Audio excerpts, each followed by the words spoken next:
Bank में pension updation नहीं होने की वजह से इसके कारण एक बहुत बड़ा गैप इसमें उत्पन्न हो गया है। जो बैंक के जनरल मैनेजर स्तर तक के व्यक्ति पहले रिटायर हुए हैं, उनकी पेंशन और आज के समय में जो क्लर्क रिटायर हो रहे हैं उनकी पेंशन करीब करीब बराबर है। इतना गैप इसमें है। तो जिस तरह से सरकार ने सेना में वन रैंक वन पेंशन का नियम लागू किया है, उसी प्रकार बैंकों में भी ये नियम लागू करना चाहिए। जो जनरल मैनेजर के स्तर से रिटायर हुआ, जो आज का जनरल मैनेजर जिसकी उतनी पेंशन है, कम से कम जो पहले रिटायर हुए हैं और अभी पेंशन ले रहे हैं, उनकी पेंशन उनके बराबर तो होना आवश्यक है।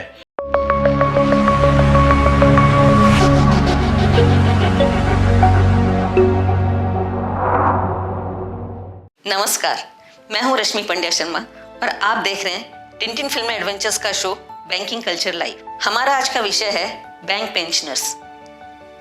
बैंक पेंशनर्स बैंक के वो अधिकारी और कर्मचारी हैं, सेवानिवृत्त, जिन्होंने की अपनी पूरी जिंदगी बैंक की सेवा में व्यतीत कर दी और आज उनकी समस्याओं पर न तो बैंक प्रशासन और न ही सरकार कोई ध्यान नहीं दे रहा। तो इसी विषय पर चर्चा के लिए आज हमारे साथ जुड़े हैं श्री वीपी शर्मा जी। ये अनेक बैंक संगठनों से संबंध रखते हैं।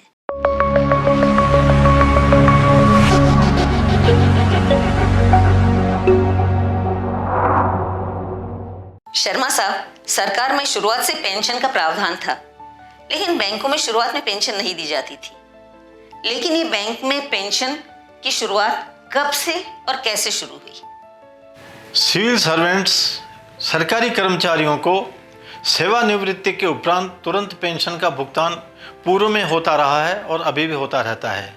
लेकिन बैंक कर्मचारियों, अधिकारियों को पेंशन का भुगतान नहीं होता है और 1993 में इसका एक एग्रीमेंट हुआ है। उस एग्रीमेंट से जो बैंक का प्रोविडेंट फंड अंशदान बैंक का है, उसको जमा करके और कर्मचारी का पेंशन भुगतान उस पेंशन फंड में से दिया जाना प्रारंभ किया गया। यह एक्ट 1995 से हुआ है। तो जो कर्मचारी 1986 जनवरी 1986 से पेरोल पे हैं, उनको पेंशन रेगुलेशन एक्ट 1995 में पेंशन का भुगतान देना प्रारंभ किया गया। बैंकों में जो पेंशन लागू की गई, वो क्या सभी बैंकर्स के लिए लागू की गई थी?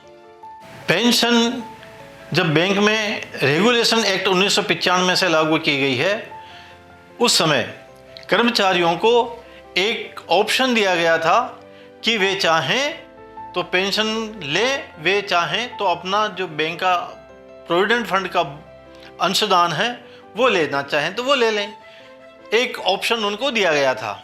उस ऑप्शन में कई अधिकारियों, कर्मचारियों ने इसमें पेंशन के लिए अपना स्वीकृति नहीं दी और चूंकि उन्होंने स्वीकृति नहीं दी गई, इसीलिए उन्हें पेंशन का भुगतान नहीं किया जाता है। सरकारी कर्मचारियों की पेंशन और बैंक कर्मचारियों की पेंशन, इन दोनों में क्या समानता है और क्या असमानता है?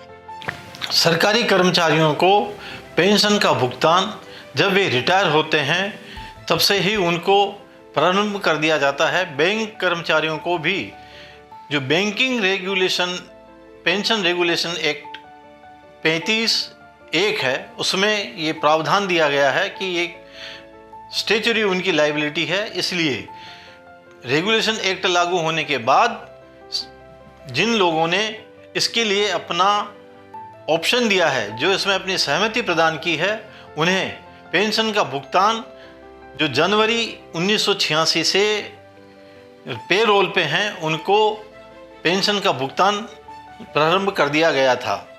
दोनों में असमानता यह है कि बैंक में जब ये रेगुलेशन आया उसके बाद पेंशन का भुगतान शुरू हुआ है, जबकि सरकारी कर्मचारियों, अधिकारियों को ये उनके रिटायरमेंट के साथ ही प्रारंभ हो जाती थी। वहाँ उन्हें किसी प्रकार का कोई अलग से एग्रीमेंट अथवा समझौते की आवश्यकता नहीं पड़ी। लेकिन बैंक कर्मचारियों को एग्रीमेंट 1993 में एग्रीमेंट के अनुसार जो बैंक पेंशन रेगुलेशन एक्ट 1995 लागू किया गया है, इसीलिए उनको 1995 से ही पेंशन का भुगतान किया जाने लगा है। और जो लोग जिन्होंने अपना ऑप्शन नहीं दिया, जो केवल बैंक के प्रोविडेंट फंड के उनके अंशदान और कर्मचारी के अंशदान को लेना जिन्होंने स्वीकार किया था, उन्हें केवल प्रोविडेंट फंड का भुगतान किया जाता था एवं उन्हें पेंशन नहीं दी जाती थी। जबकि कर्मचारियों को ऐसा कोई एग्रीमेंट के तहत उनको कोई पेंशन का भुगतान नहीं है। उन्हें उनके सर्विस में ही ये एक प्रावधान है, नौकरी में ही जब वे लगते हैं तो उसमें ही प्रावधान है कि जब वे सेवानिवृत्त होंगे तो उन्हें पेंशन का भुगतान कर दिया जाएगा। बैंक पेंशनर्स के पेंशन के अपडेशन के बारे में कुछ विस्तार से बताइए। बैंक पेंशन रेगुलेशन एक्ट 1995 में लागू हुआ है। उसकी धारा 35(1) में ये प्रावधान है कि जब भी वेज रिवीजन या एडिशनल पेंशन का रिवीजन होगा, वेज रिवीजन के साथ उनको इसमें वृद्धि दी जाएगी।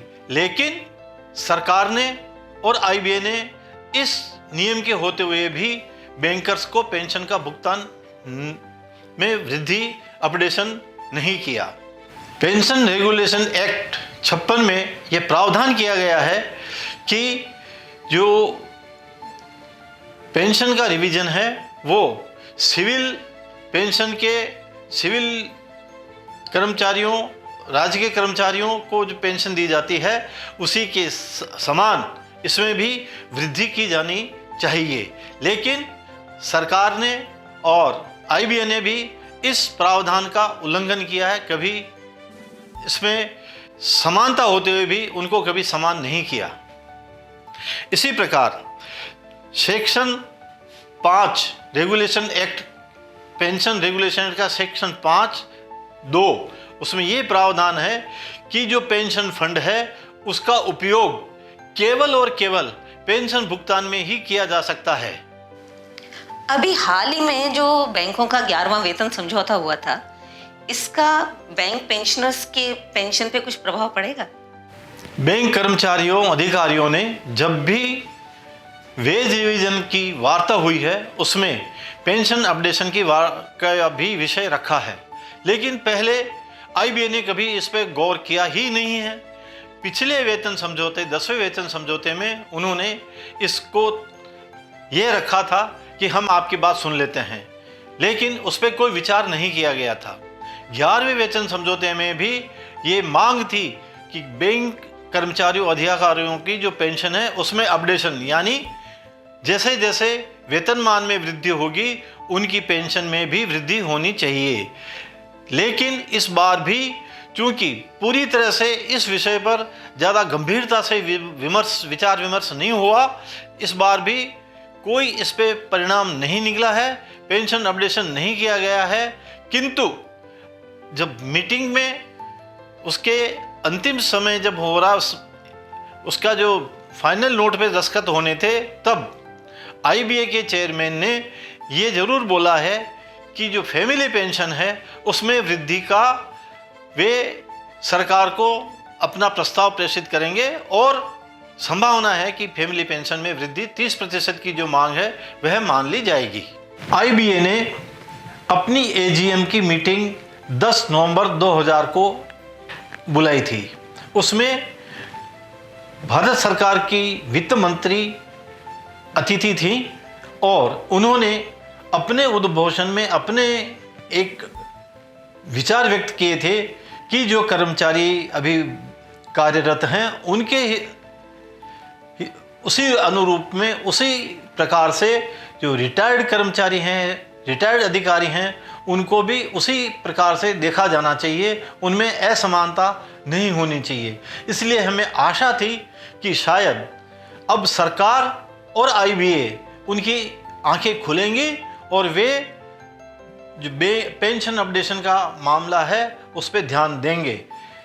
हालांकि जो 30% फैमिली पेंशन की वृद्धि की घोषणा आईबीए के चेयरमैन ने की थी, वह भी 18 नवंबर 2000 को मिनिस्ट्री ऑफ फाइनेंस ने एक पत्र लिखकर आईबीए को कहा कि इसमें अभी आप इसका भुगतान न करें और इसमें कार्रवाई न करें, क्योंकि अभी सरकार से इसकी अनुमति नहीं आई है।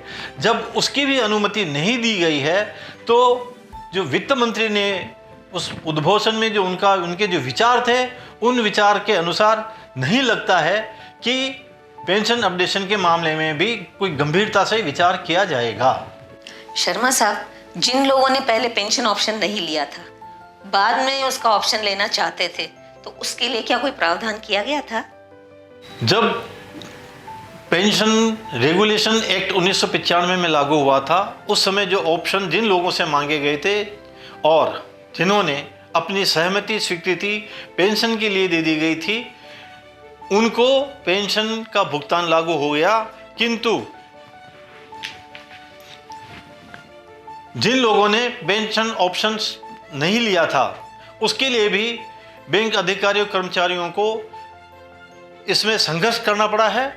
और उस संघर्ष के बाद में 27 नवंबर 2009 को जो समझौता हुआ था, उस समझौते के अनुसार सेकंड ऑप्शन उन बचे हुए बैंकर्स को दिया गया है। लेकिन उन लोगों से जो उनको पहले प्रोविडेंट फंड का भुगतान मिल चुका था, वो वापस जमा कराना पड़ा और उसके ऊपर ब्याज की राशि भी उनको अदा करनी पड़ी। ब्याज सहित वो राशि जमा करने के उपरांत सेकंड ऑप्शन जिन लोगों ने दिया है, उनको भी पेंशन का भुगतान प्रारंभ कर दिया गया। लेकिन जो अपडेशन का मामला है, उस मामले पर कई बार मांग करने के उपरांत भी आईबीए और सरकार ने कोई ध्यान नहीं दिया, जबकि सेक्शन 35A रेगुलेशन एक्ट की धारा 56 सब होते हुए भी बैंक कर्मचारियों अधिकारियों को उनके एक जो वास्तविक उनका एक अधिकार है, उससे उनको अधिकार से वंचित रखा गया है। और अभी तक पेंशन अपडेशन पे कोई उन लोगों ने, सरकार ने या आईबीए ने कोई ध्यान नहीं दिया है। सेवानिवृत्त बैंकर्स के पेंशन के अपडेशन से क्या बैंकों की प्रॉफिटेबिलिटी पे कोई फर्क पड़ेगा? बैंक कर्मचारियों को जब पेंशन रेगुलेशन एक्ट आया था, जब उनको ऑप्शन दिया था, उस ऑप्शन में यदि कर्मचारियों अधिकारियों ने उसमें अपनी सहमति दी है, तो उनका जो बैंक की तरफ से दिया गया प्रोविडेंट फंड का अंशदान था, उसको वापस उन्होंने काट लिया और वो एक पेंशन फंड के नाम से उसको अलग से रख दिया। इसी प्रकार सेकंड ऑप्शन में जो अधिकारी कर्मचारियों ने अपना ऑप्शन दिया है, उनका जो पैसा वापस जमा हुआ है, उस पैसों को भी बैंकों ने प्रोविडेंट पेंशन फंड के नाम से वापस उसको जमा कर लिया है और उसी राशि में से पेंशन का भुगतान होता है। चूंकि बैंकों के पास में अभी लगभग 2.40 लाख करोड़ रुपए का ये फंड इकट्ठा है, उसका जो आय है, उस फंड से जो आय है, उसमें से पेंशन का भुगतान हो जाता है। उसमें बैंक की लाभप्रदता पर, प्रॉफिटेबिलिटी पे कोई विपरीत प्रभाव पड़ने वाला नहीं है। यदि इसमें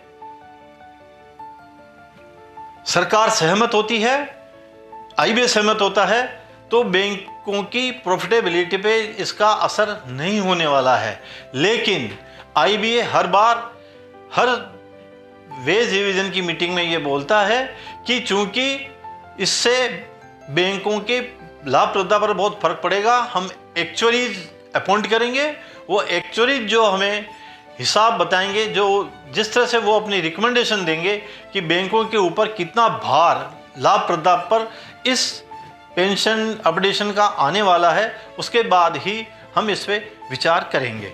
इसलिए चूंकि बैंक के पास बहुत बड़ा कॉर्पस है, यदि वे देना चाहें तो सरकार इसमें अपनी सहमति दे, इसमें स्वीकृति प्रदान करे, ताकि बैंकों की जो सीनियर सिटीजन्स हैं, जिनका ये एक राइट है, एक अधिकार है, उस अधिकार से उनको वंचित नहीं करें और उनको पेंशन अपडेशन देते रहें, का भुगतान करते रहें। यह बताइए कि भविष्य में बैंक पेंशनर्स की पेंशन अपडेट होगी भी या नहीं होगी, या इसी तरह चलती रहेगी?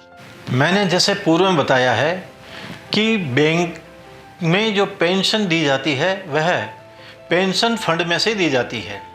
पेंशन फंड में जब पेंशन रेगुलेशन एक्ट 1995 में आया था, तब भी बैंक कर्मचारियों अधिकारियों का जो बैंक का अंशदान था, कर्मचारी का नहीं बल्कि बैंक का अंशदान था, वो बैंक ने उसमें से अपना अंशदान रख लिया और जो सेकंड ऑप्शन आया उस ऑप्शन में भी जिन लोगों ने सेकंड ऑप्शन लेने के लिए अपना भुगतान वापस जमा कराया ब्याज सहित, उसको भी पेंशन फंड में डाल दिया।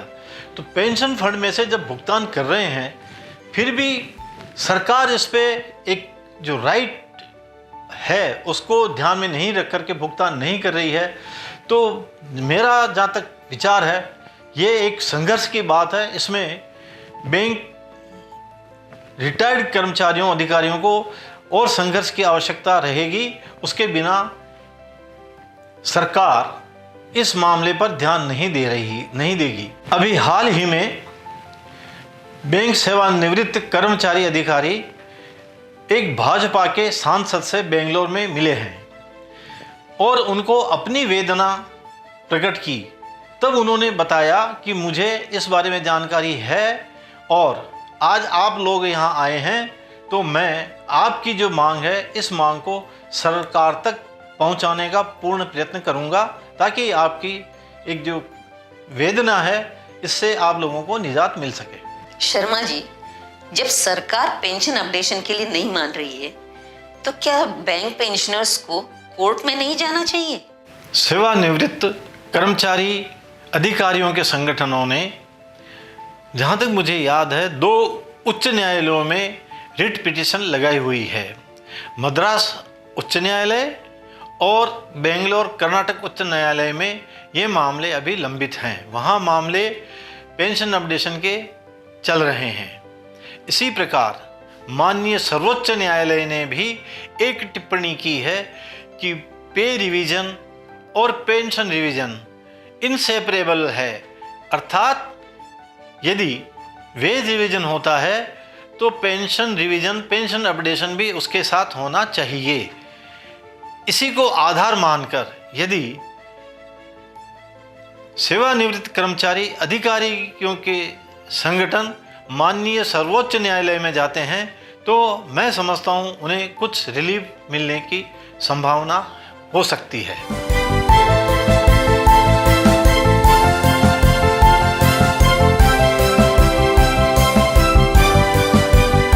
यदि आप हमारा ये शो फेसबुक पर देख रहे हैं तो हमारे पेज को लाइक कीजिए, और अगर यूट्यूब पर देख रहे हैं तो हमारे चैनल को सब्सक्राइब करके बेल आइकन दबाना ना भूलिएगा, जिससे आने वाले हर वीडियो की नोटिफिकेशन सबसे पहले आपके पास पहुंचे। और हाँ, अगर आपका भी कोई सवाल है तो हमारे कमेंट बॉक्स में कमेंट करके आप पूछ सकते हैं, आपको उसका उत्तर जरूर मिलेगा।